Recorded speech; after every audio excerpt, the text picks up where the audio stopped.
Hello दोस्तों, नमस्कार। मैं चरणजीत शर्मा आज आपके सामने एक नया वीडियो लेके आया हूँ जो कि जेंडर इक्वालिटी और घरेलू हिंसा और महिलाओं के अधिकारों की बात करता है। तो दोस्तों, अभी ऑपरेशन सिंदूर में आपने देखा किस तरह से हमारे देश की महिलाओं ने हम सब भारतवासियों का सिर ऊंचा किया। मैं उनको सैल्यूट करता हूँ और आज आपको बताना चाहता हूँ और आपसे अपने ये बात शेयर करना चाहता हूँ कि हालांकि आज के समाज में हम जेंडर इक्वलिटी की बात करते हैं, जिसका मतलब ये है कि पुरुषों को और औरतों को समान अधिकार हर तरीके से नौकरी में, समाज में मिलना चाहिए, समान सम्मान मिलना चाहिए, समान अधिकार होने चाहिए। परंतु दोस्तों, अधिकारों की बात करें तो अधिकारों की रक्षा भी होनी चाहिए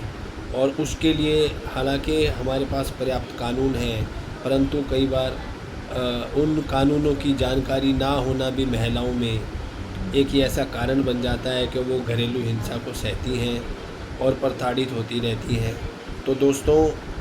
ज़्यादा समय ना गंवाते हुए मैं आज के टॉपिक पे आगे बढ़ता हूँ। महिलाओं की शारीरिक, मानसिक, घरेलू हिंसा से रोकने के लिए 2005 में हमारे देश में protection of women from domestic violence act सरकार के द्वारा लाया गया, जिसमें कि ये कहा गया कि किसी भी प्रकार की मानसिक या शारीरिक यातना होने पर एक महिला, चाहे वो शादीशुदा हो या नहीं, अपने अधिकारों का प्रयोग करते हुए माननीय मेट्रोपॉलिटन मजिस्ट्रेट की न्यायालय में अपनी शिकायत दर्ज करवा सकती है और उसके लिए उन्हें वकील की भी ज़रूरत नहीं है। उसमें प्रोटेक्शन ऑफिसर भी अपॉइंट किया गया जो कि ज़्यादातर फीमेल ही होती हैं, ताकि जो है उसको अपनी बात नहीं सही ढंग से कही जा सके और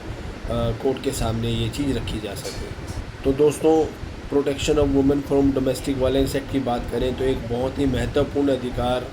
लोगों को दिया गया, औरतों को दिया गया। ज़्यादातर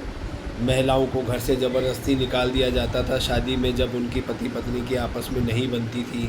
तो इसके लिए एक प्रोविज़न डाला गया, शेयर्ड हाउस होल्ड वर्ड। पहले हालांकि मैट्रिमोनियल होम कह के भी कानून में प्रावधान थे, परंतु protection of women from domestic violence act में स्पेशली शेयर्ड हाउस होल्ड कह के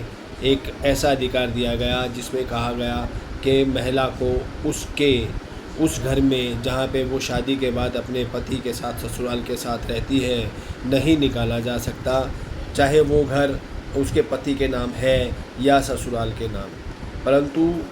एसआर बत्रा के केस में, जब अभी ये कानून नया ही था 2006 में, एक जब पति पत्नी में झगड़ा चला तो मेट्रोपॉलिटन मजिस्ट्रेट की अदालत ने महिला को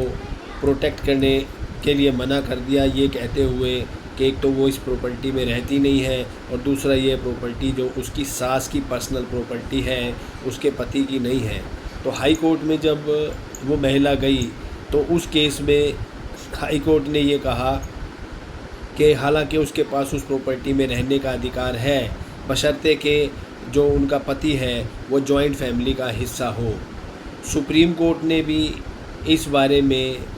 ऐसी ही टिप्पणी करी और कंडीशन लगाई कि ऐसे ही शेयर्ड हाउस होल्ड में पत्नी रह सकती है जिसमें पति या तो एक जॉइंट फैमिली का मेंबर हो या उसका कोई उस प्रॉपर्टी में अधिकार हो। परंतु दोस्तों, कुछ समय के बाद एक केस आया 2020 में, सतीश चंद्रा नाम से जजमेंट में सुप्रीम कोर्ट ने अपने इस एसआर बत्रा में दिए गए फैसले को पलटते हुए ये कहा कि चाहे पति का उस प्रॉपर्टी में अधिकार है या नहीं, यदि वो शेयर्ड हाउस होल्ड की डेफिनेशन में आता है प्रोटेक्शन ऑफ वुमेन एक्ट में,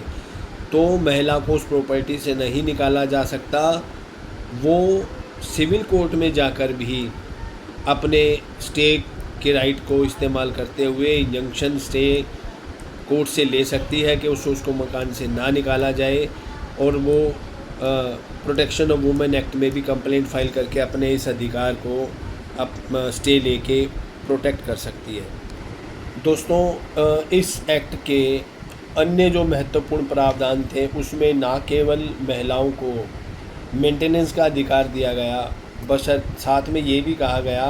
कि ऐसी प्रॉपर्टी जो कि पति के नाम है या उसका अधिकार किसी प्रॉपर्टी में है तो वो अपना अधिकार भी अपने किसी और फैमिली मेम्बर के पक्ष में ना छोड़ दे, इसके बाबत भी वो महिला स्टे ले सकती है, पार्टीशन के लिए कह सकती है।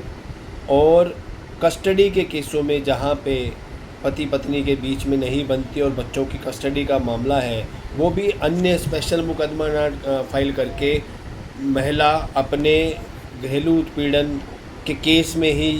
ये बच्चे की कस्टडी का केस भी उठा सकती है। और यदि उसका स्त्री धन उसके सास ससुर या पति के पास है तो वो भी इसमें मांग सकती है। यदि उसको डिस्पोज ऑफ कर दिया गया है तो उसके बदले में क्लेम डैमेजेस मांग सकती है, अपना मेंटेनेंस भी मांग सकती है, उसको अलग से केस फाइल करने की ज़रूरत नहीं, इसी में उसके पास ये भी अधिकार है। और तो और दोस्तों, इसमें पास किए गए आदेश को कोर्ट ने पैनल प्रोविज़न में रखा कि यदि कोर्ट में दिए गए आदेश नहीं माने जाएं तो न्यायालय पति या सास ससुर के खिलाफ़ कोर्ट के आदेश को ना मानने, अवमानना करते हुए, उसको मानते हुए कंटेम्प्ट में सज़ा भी दे सकता है और कोर्ट ने पैसे की पेनल्टी का प्रावधान भी उसमें रखा है। तो ये एक बेसिक नॉलेज आज मैं आप लोगों को देना चाहता था। आपको मेरा वीडियो पसंद आया हो लाइक कीजिएगा।